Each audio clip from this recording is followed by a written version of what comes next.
I'm revisiting the Mozart K332 in F major, and the thing about playing Mozart is he's such a sensitive composer. Certain accents jump out in certain junctures, it just doesn't work. And what I'm going to try to show, playing very slowly, is the most vulnerable places where students sometimes stab at a note where they should be doing the complete opposite, and that's often based on harmonic motion. For instance, you have a dominant measure going over the bar line to a tonic. You don't want to play the tonic louder than the dominant. And that's not a rule of thumb, but I'll show you what I mean. First of all, the other part of playing Mozart sensitively is that you have to have a very steady beat. You can't play around like you do with Chopin, where you can do these rubatos and all that. You have to have a very steady underpinning, and those are the Alberti basses, those are the broken chords. So I'm going to do in slow motion this underlying 3/4 time with these broken rolling chords, and it should be very even. So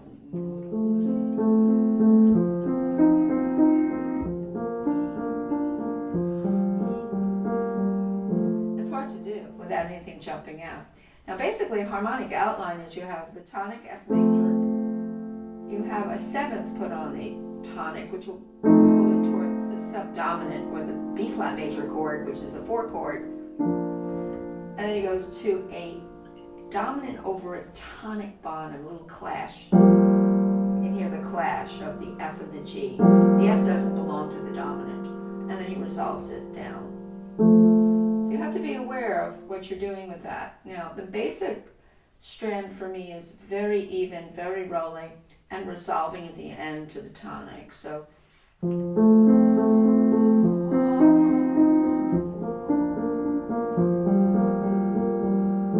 I'm using pedal. You can hear me using pedal per measure, per harmony. And I'm behind tempo. That's okay. Now, the right hand is outlining the tonic at the beginning, the do, mi, sol, mi, fa, la, do, ti, ti. It's a little appoggiatura here of, you don't want to smack that too much, but it is a little bit of a lean, but don't exaggerate that. Now when you end on this, you're on the dominant with the clashing F, which doesn't belong. This is where you have to resolve. And a lot of students will slap that F because they go, oh, it's just another measure and it's starting with the first beat. Doesn't mean the first beat of 3/4 is always accented. And that's the beauty of playing Mozart, is you're listening to the measure before and what comes out of it into the next measure. It's dissolving in the dominant, and it's melting in the end to the tonic. So you have a dominant that's already dissolving or decaying, and it must resolve even less to the tonic. And here's what it means.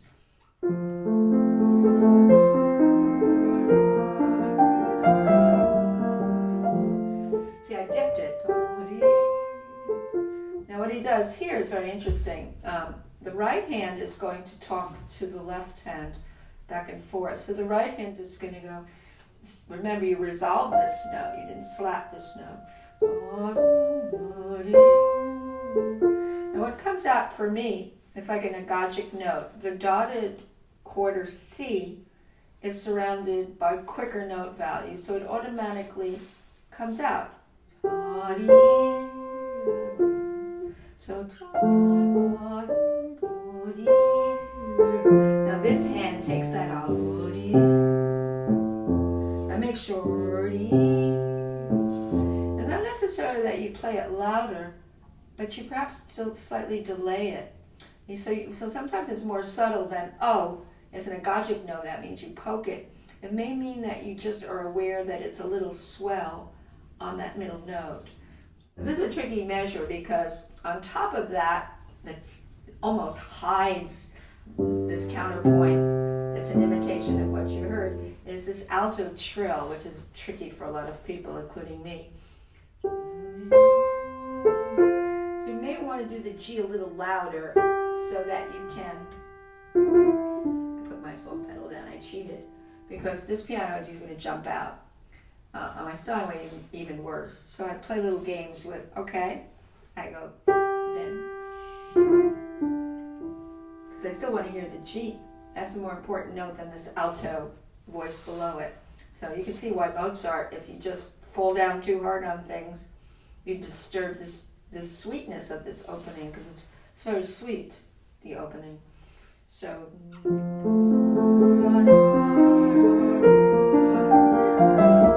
we saw it delay. Now here comes this crescendo. You don't want to, when you see a crescendo, it doesn't mean the beginning of the measure is the peak of the crescendo. It's like you sneak in, and the crescendo is written a little deeper into that measure I just played, sort of toward the second and third beat. Now what I do is I don't articulate this as much as drag the notes, because I'm thinking of a vocal model. A vocal model, you wouldn't be bum, bum, bum. You would go,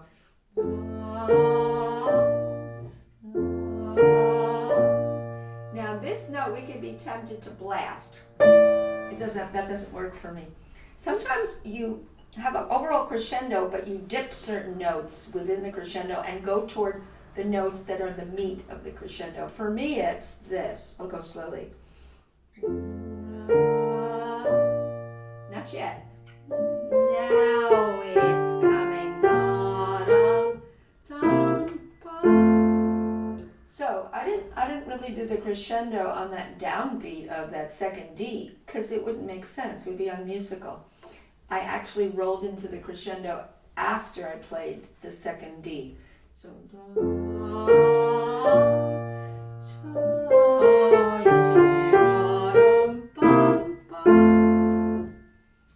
that's the way I do that crescendo, much more subtly than seeing two Ds next to each other and having one poke out like that.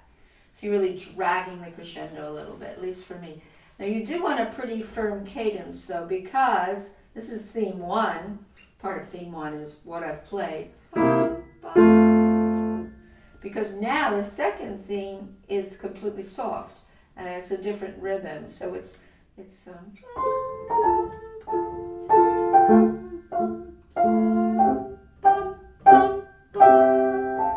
you got to really be careful in Mozart with repeated notes. When you see 3 thirds in a row actually go into a 4th minor third, G, E, G, E, G, E, you can't be doing it up and down, because the music in Mozart is moving, and in many composers is moving horizontally. And so you don't want to be tacky about playing all of these robotically. You've got to get away from robotic playing and have very lovely horizontal melodic vocal model playing. Some people do. I don't do that. I legato.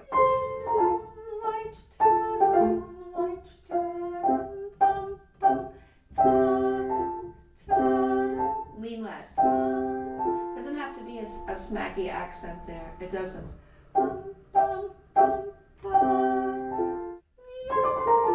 Light.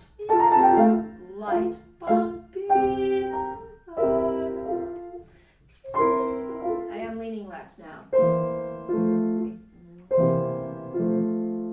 So I'm thinking much more in a sweet sense.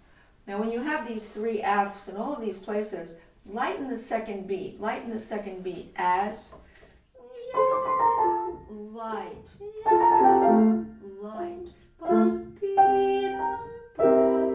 I always sing with, when I'm playing Mozart, I sing along with it until I figure out.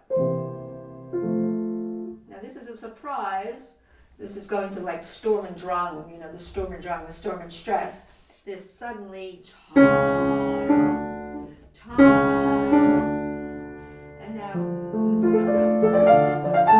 now we have this into the keys forte.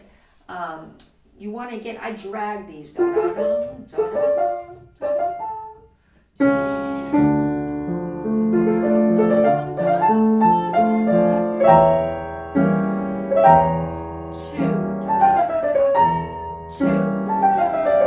So here again, drag. Instead of da da da da da da. Slow motion.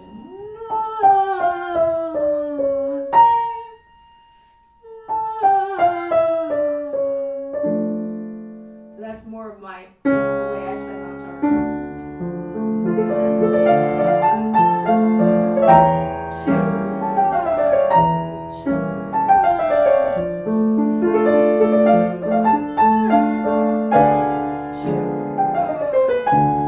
Drag it. Sixth chord. Yeah, because remember, he's going in different keys here. He was in D minor with this diminished, back to D minor. But now this is the diminished of C minor. Now officially resolve. Now notice what I did there. No one's going to smack a diminished chord under a C minor chord. You're going to resolve it, and then you can get back into the keys. In other words, these are these bridges over measures where you go, oh, it's a new measure and it's a downbeat, so I'll smack it. But no, what takes precedence over that is the harmonic function, which is the diminished chord of C minor, that's the half step below it. So here's what happens.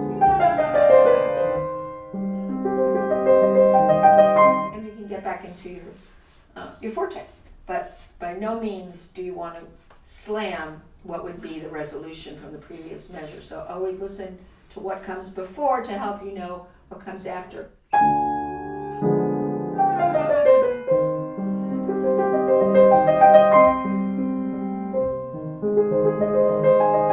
Now what I do there is, I love the progression from a C minor to a sixth chord. It's a twinge, a little bit of an emotional twinge, so you can hear it. It's a substitute chord for a one chord, it's a sixth chord, because two of the notes are shared by the both chords, which is the C and the E flat.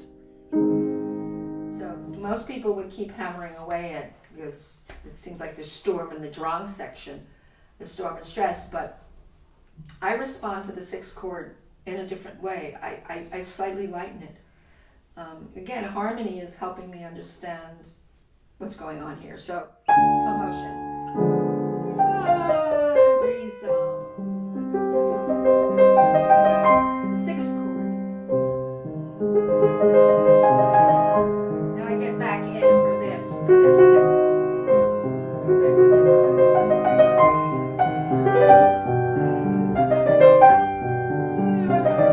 Going toward the dominance, right? The dominant G.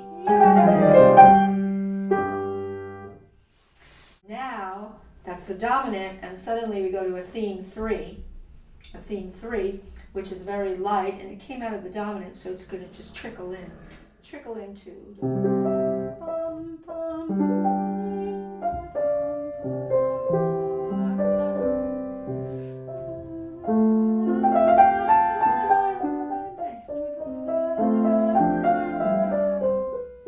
And here again, I don't do these articulated legato. I do a real draggy legato like I was singing it. Here again, two A's next to each other. How would I do that? I would dip this one and then I go in the keys. Yeah, this is very interesting because a lot of students see two A's next to each other and they say, well, the second A is on the downbeat, so I'm just going to attack it because it's a new first beat of 3/4 time. But that doesn't work at all with Mozart or anybody else. So you have, then you get in the keys. Same with this little turnaround here.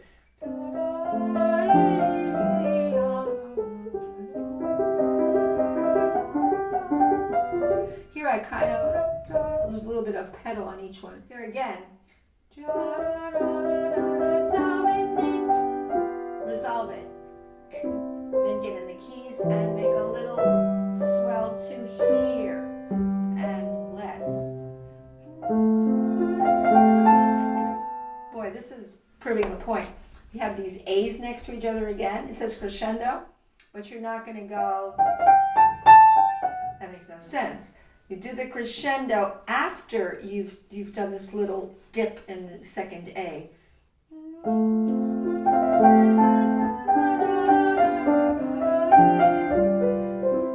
So this is the 4 chord, 5 chord, tonic, 2 chord, 5 chord, 1 chord. So we're in C major here. It's gone into C major.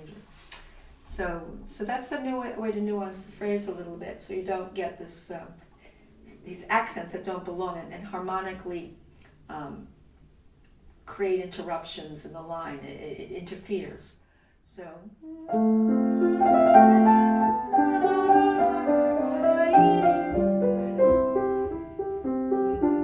Left hand. Dominant. Watch that.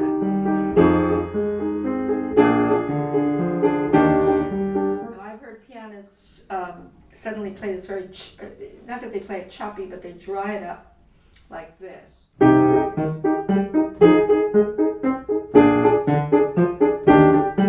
just can't. I just think it's so incongruous to whatever came before. It's a beautiful section where you're detaching, you're lifting your hand, but you're using a little bit of pedal so you don't get this sort of dried up Mozart. I don't think you want dried up Mozart ever. To their resolve. Answer. 6 chord. Destination here. Answer. 6 chord. Deceptive cadence.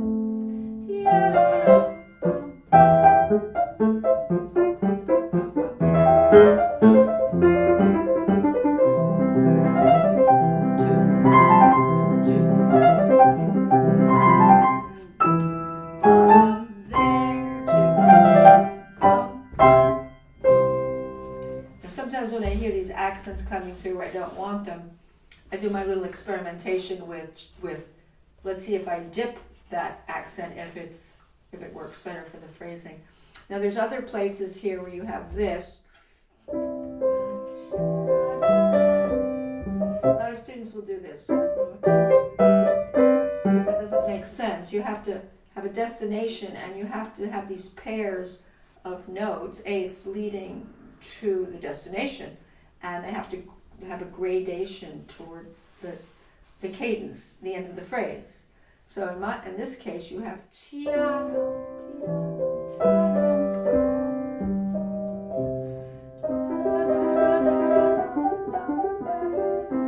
yeah, that's where you have to resolve it. Then go to there. So you can see what's happening.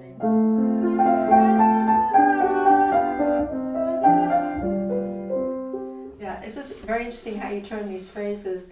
So they do have a kind of a Mozartian feel to them, as opposed to this regular recurring 3 that you feel like you have to play first beats always pronouncedly, when that's not the case. They're overridden by the harmonic changes across measures.